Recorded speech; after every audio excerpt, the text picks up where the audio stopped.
CCTV కెమెరాలో అసలు ఏముంటుందో తెలుసా? చూడండి, సీసీటీవీ కెమెరా 24 గంటలు రికార్డింగ్ చేస్తూనే ఉంటుంది. కానీ ఇది లైట్ ను వీడియోగా ఎలా మారుస్తుందని ఎప్పుడైనా ఆలోచించారా? ఇప్పుడు సింపుల్ గా అర్థమయ్యేలా చూద్దాం. అంతకంటే ముందు ఇలాంటి ఇంట్రెస్టింగ్ ఫ్యాక్ట్స్ కోసం పేజ్ ని ఫాలో అవ్వండి. ముందుగా బయట నుంచి వచ్చే లైట్ ముందుగా లెన్స్ లోకి వెళ్తుంది. ఈ లెన్స్ అనేది గ్లాస్ ముక్కలతో తయారై ఉంటుంది. అది మొత్తం లైట్ ను ఒక చోట ఫోకస్ చేసి ఇమేజ్ సెన్సర్ మీద పడేలా చేస్తుంది. ఇది మన కంటిలా పనిచేస్తుంది. ఇమేజ్ సెన్సర్ లో లక్షల పిక్సెల్స్ ఉంటాయి. ఉదాహరణకు 2 మెగా పిక్సెల్ కెమెరా అంటే దాదాపు 20 లక్షల పిక్సెల్స్.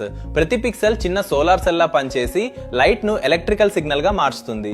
ఎక్కువ లైట్ పడితే ఎక్కువ వోల్టేజేజ్ వస్తుంది. ఆ తర్వాత ఈ అనలాగ్ సిగ్నల్ ను ఏడీసీ చిప్ డిజిటల్ నంబర్లుగా మారుస్తుంది. 0 అంటే బ్లాక్, 255 అంటే వైట్. ఇలా ప్రతి పిక్సెల్ ఒక నంబర్ గా మారి పూర్తి డిజిటల్ ఇమేజ్ తయారవుతుంది. తర్వాత డిఎస్పీ చిప్ అనే ప్రాసెసర్ వీడియోను కాంప్రెస్ చేస్తుంది. H.264 లేదా H.265 ఫార్మాట్ వాడి ఫైల్ సైజ్ ను దాదాపు 90% వరకు తగ్గిస్తుంది. అలాగే కలర్ కరెక్షన్, నాయిస్ రిడక్షన్ కూడా చేస్తుంది. చివరిగా ఈ వీడియో డివిఆర్ లేదా ఎన్విఆర్ కి వెళ్లి స్టోర్ అవుతుంది. ఇదే సీసీటీవీ కెమెరా లోపల జరిగే అసలు మ్యాజిక్.